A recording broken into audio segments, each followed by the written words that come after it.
नमस्कार दोस्तों। सिंहस्थ के निकट आते ही उज्जैन में साधु संतों ने डेरा जमा लिया है। इस विशाल महाआयोजन में सबसे ज़्यादा अगर कोई आकर्षण का विषय है तो वह है अघोरी, जो कपालिक क्रियाएं करते हैं। अक्सर अघोरियों से आम जन स्वाभाविक तौर पर डरते हैं। अघोरी तांत्रिक शमशान के सन्नाटे में जाकर तंत्र क्रियाओं को अंजाम देते हैं और घोर रहस्यमयी साधनाएं करते हैं। वास्तव में अघोर विद्या डरावनी नहीं है, उसका स्वरूप डरावना होता है। अघोर का अर्थ है जो घोर नहीं है, यानी जो डरावना नहीं है, और जो सरल हो और जिसमें कोई भेदभाव नहीं हो वही अघोरी कहलाता है।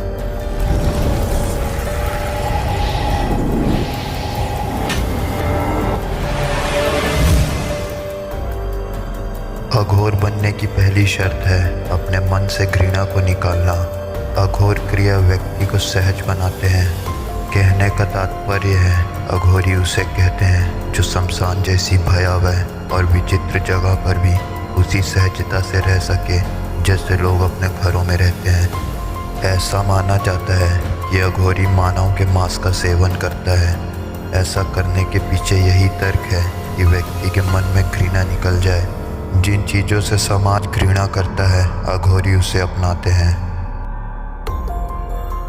अघोर विद्या भी व्यक्ति को हर चीज़ के प्रति समान भाव रखने की शिक्षा देता है। अघोरी तंत्र को बुरा समझने वाले शायद यह नहीं जानते कि इस विद्या में लोक कल्याण की भावना होती है।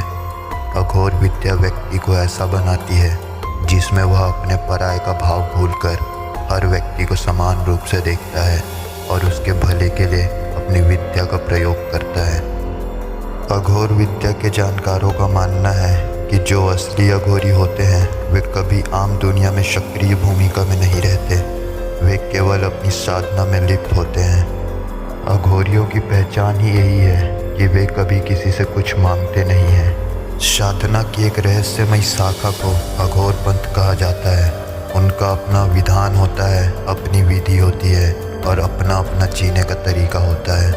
अघोर पंथ के साधक ही अघोरी कहलाते हैं। खाने पीने में किसी तरह का कोई परहेज नहीं होता।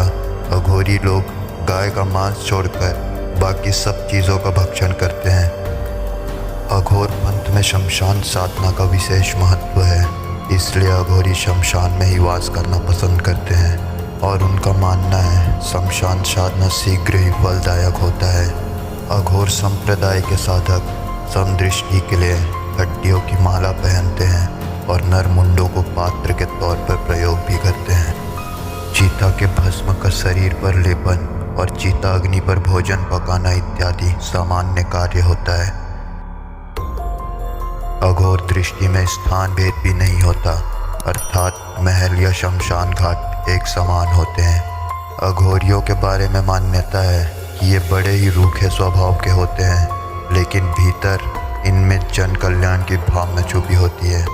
अगर अघोरी किसी पर मेहरबान हो जाए तो अपनी सिद्धि का शुभ फल देने में भी नहीं हिचकिचाते और अपनी तांत्रिक क्रियाओं का रहस्य भी उजागर कर देते हैं। यहाँ तक कि कोई इन्हें अच्छा लग जाए तो उसे वह अपनी तंत्र क्रिया सिखाने को भी राजी हो जाते हैं, लेकिन इनका क्रोध अत्यंत प्रचंड होता है।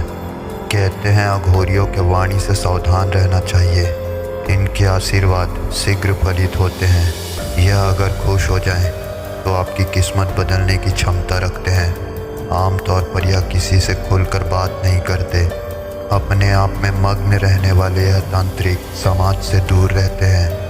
हिमालय की कठिन तराइयों में इनका वास होता है। कहते हैं इन्हें भगवान शिव साक्षात दर्शन देते हैं और जब तक इन्हें ना छेड़ा जाए किसी का अहित नहीं करते। आज की इस वीडियो में बस इतना ही। अगर आपको यह वीडियो अच्छा लगा हो तो प्लीज़ इसे एक लाइक ज़रूर कर दें।